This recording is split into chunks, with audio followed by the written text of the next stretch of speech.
marka kolkaynu dib ugu noqono fawaa'idkeena aynu sii wadano qisada lagala baxayay waxa kamida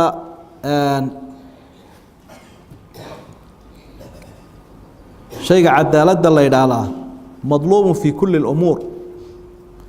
cadaaladdu mar walba oo sharcigeenu uu ina faraya meelaha la ina farayna waxa kamida inaynu caruurta dhexdooda u cadaalad sameeyno oo nabi yacquub oo cadaalad sameeyay ayaad arkaysaa caruurtii waxay sameeyeen kuwii waaweynaa marka haddii cadaaladii laga leexdo qaar loo kala eexdana dee hadalkeeda badaa colaad bay isu qaadaan waana istilaan sida badan oo waxay yidhaahdaan kanuu waalidku siiyey iyo wuu eexday iyo aniga maxaa la ii siin waayey marka colaadii qabaa'ilka ayuunbaa ciyaalka ka dhex dilaacda markaa nebiguna wuxuu leeyay ittaqu llaha wacdiluu bayna awlaadikum ilaahay ka cabsado caruurta u cadaalad sameeya waana sababta loo yidhi haddii qaar wax la siiyo kuwa kalena ha la siiyo ama ha laga wada daayo waxaynu ka arkaynaa qisada aglabu nnaas yusaytiru calayhim alwahm dadka in badan oo ka mid ah waxaa maskaxdooda gumaystay ismootiiska waxa la yidhaha waalidkan caruurtiisa waa wada jeclaa sida gaarka ah unbuu uga warhayay ciyaalka sii yaryar laakiin iyaga muu nicin ismootiis baa ku dhacay ismootiiskiina waxa uu keenay dagaalka noocana inay galaan waxaad arkaysaa ismootiiskaasi wuxuu dhaxal siiyey anaaniya iyo ku celcelin annaga damaa'irtaa markaad u fiirsato id qaaluu layuusufu wa akhuuhu axabu ilaa abiina mina wa naxnu cusbatun ina abaana damiiro badan oo iyaga ah ayay ku soo celcelinayaanoo taasina waxa keenaya shakiga ay qaadeena uu ku abuuray isbootiiskii waxaa qisada aynu ka arkaynaa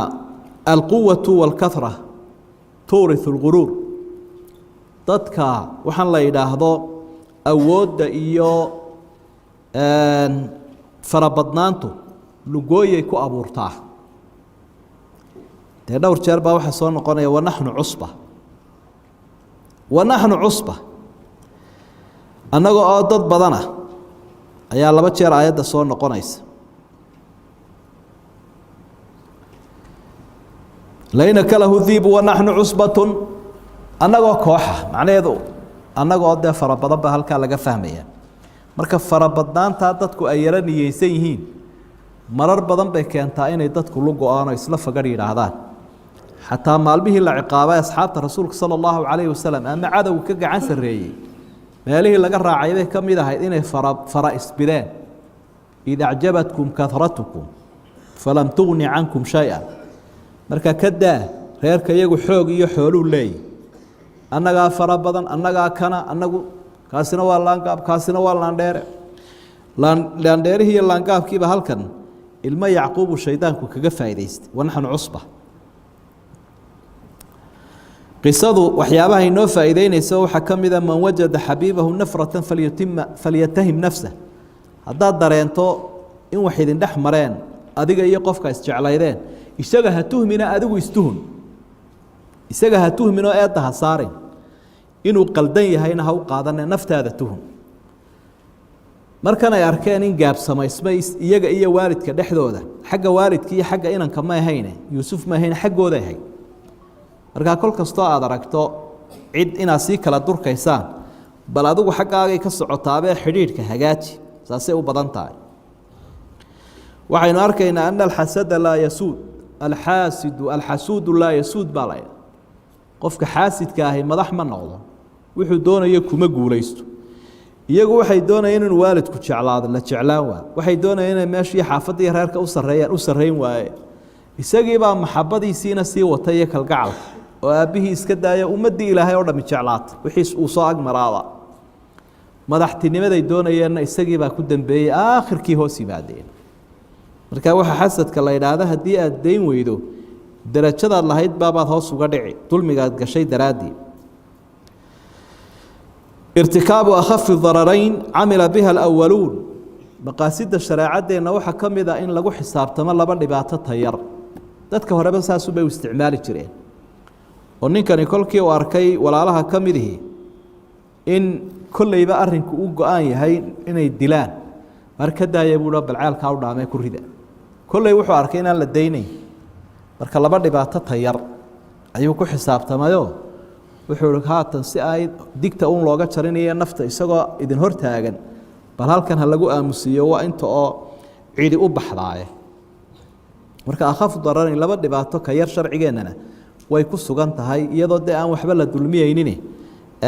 miisaan sharciya arrimaha la saarayo cadamu qabuuli tawba qabla damb wax la yidhaahdo dembiga ka hor ayaa la toobad keenayaa ma jirto inagaa hore usoo sheegnay watakuunuu min bacdi qowma saalixiin waxaa la toobad keenaa dembiga kadib laakiin dembiga ka hor baa la toobad keenaya waxaasaynu samayn doonaaye waynu ka toobad keeni doonaa iska wad waa mid lagu eedeeyey nimanka ah musaaxamatu ahli اlfadli bigayri xaqi min alakhlaaqi sayi'a cidduu ilaahay dheeraad siiyey dheeraadkaa inaad kula tartantood ku qabsato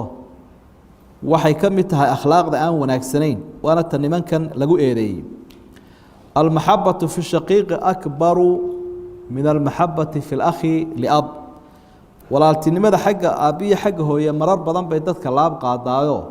kuwa xagga aabba ah ama dhinacuuna la riixaa marka taasina waxay u baahan tahay in la dejiyo la dabciyo diinta lagu wado oo caatifada noocaasa inagaa isku aabba ah iyo inagaa isku baha in la iska yareeyo dadka way lu goyn kartaaye oo mar walba cadaaladda un lagu xisaabtamo waxaynu halkan ka arkaynaa wujuudu cuqalaa yuqalilu min alkhatar dadku inay isyaro dhaamaan xagga caqliga waxay yarayn kartaa arrimaha khatartooda dee nin ka midabaa soo baxoole war ha dilina dee taasiba danbay u noqotay haddii go-aankii hore lagu dayn lahaa inkastoo dee aan laba qadarin dilkiisa haddana waxay noqon lahayd waxaan soo kala hadh lahayn istixbaabu sadri cala almusii rajaaءa tawba waxaynu ka faa'idaysanaynaa qisada qofku haddii uu gefo inaan waxba magaciisa la cadayn iyadoo rajo laga qabo inuu toobad keeno dee qaala qaa'ilun unbuu ilaahay waxay yidhaahdeen aan dilno kii yidhi lama sheegin mid ka mida baa yidhi ceelka ku rida magaciisii lama sheegin marka aadaabta wanaagsan buu waxyigu ina barayaa rasuulkuna salى اllahu calayh wasalam had iyo jeer markay dadku dembaabaan ee uu mimbarka fuulu saxayo hebel hebel mu odhan jirine maa baalu aqwaamin buu odhan jira war dadka qaarkood maxay yihin oo waxaaya waxaa samaynaya ama caynkaa iyo caynkaa yidhi hadda qofkii sameeyeyna meeshuu fadhiyaaba si uu isagiina loo saxo uu una asturnaado culimadu waxyaabaha isku khilaafaan waxaa ka mid ah inamadan ilmo yacquube sagaalka ama nebiyaal bay ahaayeen mise mabay ahayn dood baa ka jirtoo qaar baa le nebiyaalba ma ahayn asbaadan qur-aanku uu sheegana waa qabaa'il waxaan nebiyadu maba sameeyaanba laakiin culimmadu waxay u badan yihiin inay ahayd wakhtigii aan la dirin in risaaladda la siinin taasina qof weynoo derajo lahoo mu'miniiba sida asxaabtii nebiga dee gaf waa ku dhacayay hadduu dil yahay iyo hadduu sino yahay iyo hadduu khamri yahayba saxaabadii rasuulka ee qarniyada ugu fadli badnaa qaarkoodba waa ku dhacayeen marka intii aan nebiga laga dhigin bay ahayd laakiin ambiyo way noqdeen markii dambe waxaynu arkaynaa qadabu lxaasidi calaa man laa denba lahu xaasid waxa uu dhibkiisa iyo cadhadiisu ay ku dul dhacaan qof aan dembi lahayn waayo hadduu qofku dembi ka galo dee wuu ka argoosanaya taasi waa xaalad khaas laakiin goorta la odhanaya waa xaasid qofkani qof aan dembiba ka gelin waxna aanu siinin ayaa uu daba socdaa marka xaasidku had iyo jeer cid aan godob lahayn buu dabagalaa oo xaalkiisuu ku ururaa almu'min yusadiq maa yaxlifu lahu qofka mu'minka ah wuxuu rumaystaa had iyo jeer